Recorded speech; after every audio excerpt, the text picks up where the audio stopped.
Si nos trasladamos de inmediato hacia el hall de los Pasos Perdidos con nuestra compañera Elsa Iturrea, quien está ahí y nos tiene una entrevista con el congresista Daniel Mora. Adelante, Elsa. Gracias, Jorge. Efectivamente, el hall de los Pasos Perdidos, en estos instantes nos acompaña el congresista Daniel Mora Ceballos, ex titular de la Comisión de Educación. Y precisamente queríamos consultarle acerca de cuáles son los temas pendientes que quedan para el siguiente Parlamento en este sector. Bueno, el tema fundamental que queda en educación es perfeccionar el tema de la educación rural, que es un tema que quedó pendiente. Hemos recién promulgado, hemos aprobado la ley de institutos y escuelas superiores. No sé por qué razón todavía no sale del Congreso para que la promulgue el presidente. Y probablemente hayan algunos problemas relacionados con la aplicación de las diferentes leyes que hemos dado, la ley de reforma magisterial, la ley universitaria y la ley de institutos, en cuanto a, por ejemplo, la edad de 70 años, que muchas veces están cuestionando esto, pero que es un tema de ley. Pero en general creo que se ha avanzado bastante y lo importante sería continuar con las reformas, profundizando las reformas, mejorando las reformas, pero no retrocediendo. Y en el tema... Ha habido intentos en estos últimos días, ¿no? Si me permite, en el tema presupuestario, si bien en este quinquenio se aumentó el presupuesto para el sector educación, ¿cuánto estima que podría, digamos, mejorarse? Bueno, lo que yo pienso es de que en estos 5 años, por lo menos, debemos estar en 6%, 6 y un poquito más, 6.20% del PBI. ¿Por qué? Porque en este quinquenio que ha pasado prácticamente se ha aumentado un 0.25 cada año, que ha sido uno de los incrementos más importantes que se ha tenido en los últimos gobiernos. No hay que ser mezquinos y eso se ha dado. Nosotros no podemos intervenir en el tema de presupuesto, en el tema de aumentos, de incrementos a personal docente. En la última ley, tanto en la universitaria como en la ley de institutos y escuelas, se considera la homologación para el tema universitario, porque un profesor auxiliar universitario está ganando 2.000 soles, menos que un policía recién egresado con 1 año de estudio. Y un profesor de los institutos pedagógicos, los institutos públicos, técnicos y tecnológicos, contratado estaba por debajo de los 800 soles. Entonces, creo que en esta ley se incluye la ley de carrera, pero para ello el próximo gobierno tendrá que aprobar los presupuestos para que se pueda materializar los incrementos que se piensa dar a los institutos, porque no se puede exigir que tenga determinada calidad el docente y lo tenemos con los mismos sueldos.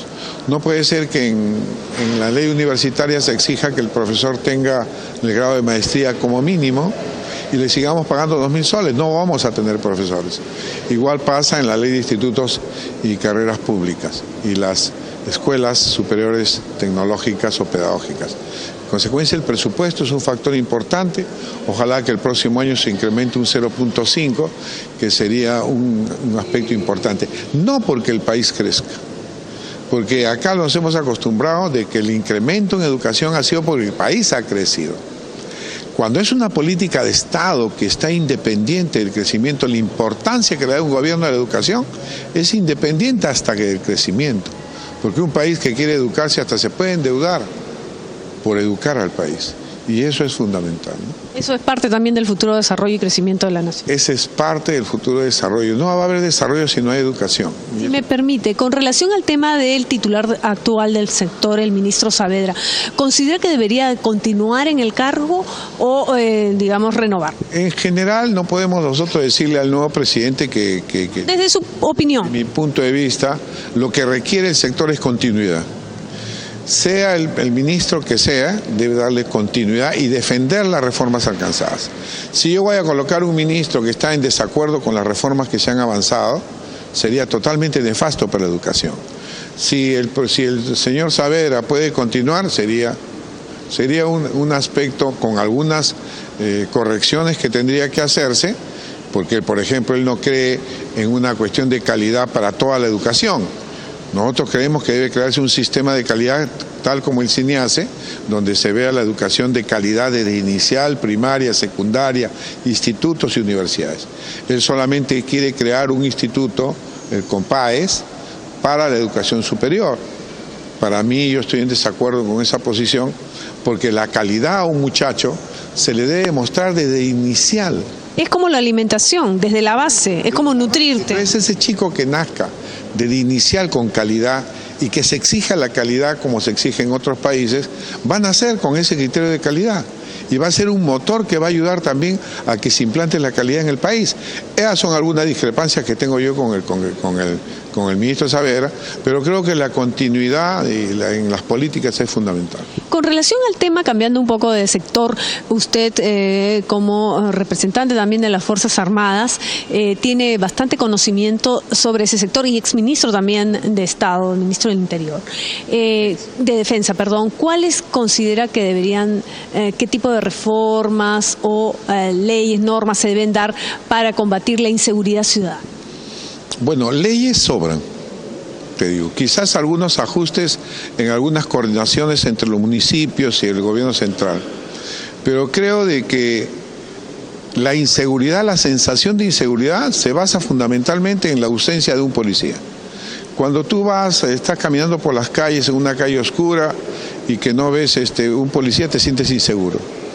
Y si a eso le agregas que cuando hay un delincuente lo atrapa la policía y después es soltado, también te da una sensación de indefensión. Entonces, yo creo que acá este gobierno, el nuevo gobierno que va a asumir, debe tomar medidas inmediatas, muy rápidas, que no dependen de las leyes. ¿El colocar más policías en las calles depende de las leyes? No.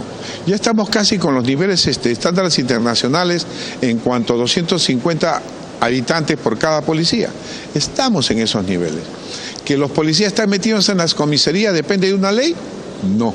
Son políticas de Estado de ordenamiento. Son políticas que puede aplicar el Ejecutivo rápidamente. ¿Que los carros tengan mantenimiento depende de una ley? No.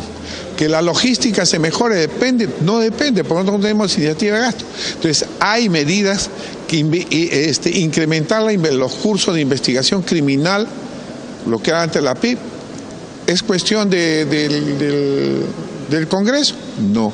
Tranquilamente puede incrementar las especialidades, los números de vacantes para la especialidad de investigación criminal. ¿La mejora de las comisarías depende del Congreso?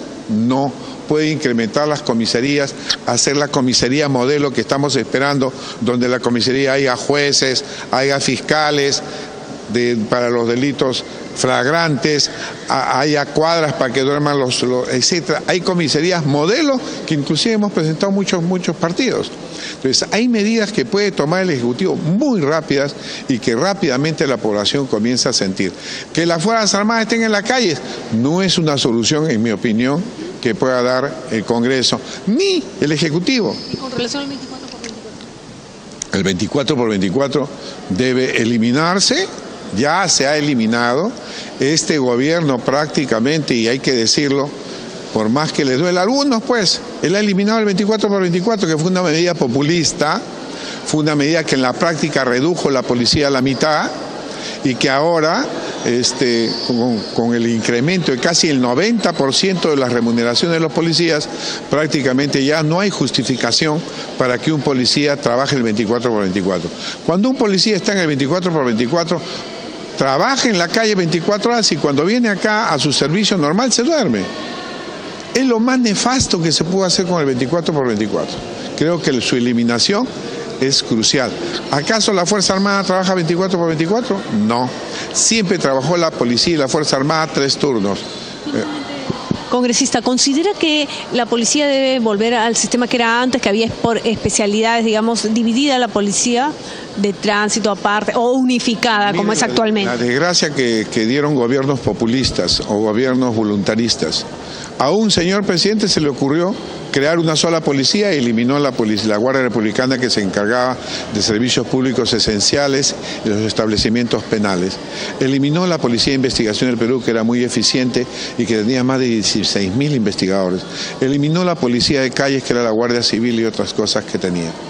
Entonces, una medida voluntarista ocasionó tremendo daño a la policía. Es decir, eliminó la especialidad. Recién en los últimos años ha comenzado a volver la especialidad de investigación criminal. Y tenemos 4.000 policías de investigaciones. contra 16.000, 18.000 que había en 1989. Entonces se puede imaginar el daño que se hizo. Después entró otro gobierno y el otro gobierno, por no querer aumentar la policía, sacó el 24 por 24. Es decir, al daño que se hizo en esa época, se agregó un daño más, que era reducir la policía prácticamente a la mitad. Todo eso lo estamos sufriendo ahora. Y creo que ahora sin perder la unidad que se tiene en la policía, se debe hacer como hacen las Fuerzas Armadas, tener la especialidad desde el ingreso a la escuela y separar a los oficiales que elijan su especialidad desde el segundo año, 5 años debe ser la formación en las escuelas policiales de oficiales, por lo menos tener la especialidad que dure en la parte de oficiales 5 años, con 3 años y medio a 4 años de especialidad neta en investigación criminal, y los policías que salen de calle, los suboficiales, deben tener mínimo 3 años. Con eso realmente comenzaremos a recuperar el profesionalismo, pero no es posible que tú saques miles de policías que no saben nada.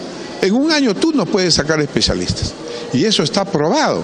Entonces no es cuestión también de masificar la policía en perjuicio de la calidad.